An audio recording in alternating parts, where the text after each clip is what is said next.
चला। मुनि पद कमल बंदी दोनों भ्राता, चले लोक लोचन सुखदाता। लोक के लोचन को सुख देने के लिए राजीव लोचन राम चले। जैसे राम जी चले, जनकपुर वालों को पता चला, सब के सब बाल वृद्ध युवा नर नारी सब दौड़ पड़े। उसी गांव में एक बिल था, बिल बिल समझ रहे हैं ना, बिल जिसमें सांप वाप रहते। उस बिल के अंदर एक सरपणी और बिच्छू दोनों रहते, दोनों का संबंध भाई बहन का। बिच्छू ने पूछा, दीदी आज हमारे गांव में इतनी भीड़ क्यों आई है?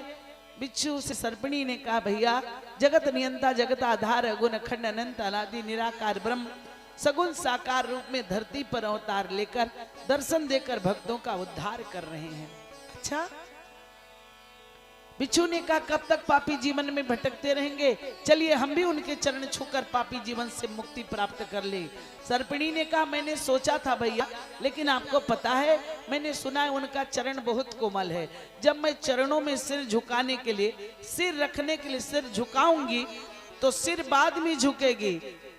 मेरी जहरीली जो नुकीली दांत है वो प्रभु के कोमल कोमल चरणों में चुभ जाएगी, मुझसे अपराध हो जाएगा, इसलिए मैं नहीं जा सकती।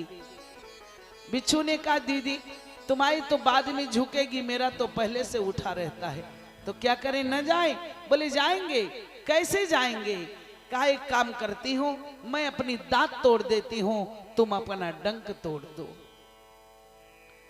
हमारा अस्तित्व तो रह जाएगा, खिलौना मानकर बच्चे खेलेंगे। अभी सब बड़े बूढ़े बुजवान सब डरते हैं, बाद में हमको कोई नहीं डरेगा, इसलिए क्या करें? का एक काम करो, संसार में जब तक इस संसार का जीव अपना अस्तित्व नहीं मिटाता तब तक उस परमात्मा की शरणागति नहीं मिलती है।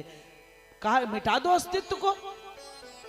अगर प्रिय से प्रिय वस्तु, प्रिय से प्रिय रिश्तेदार परमात्मा के कार्य में बाधा डाले तो उसे त्याग देने में ही जीव का कल्याण हो। त्याग दो।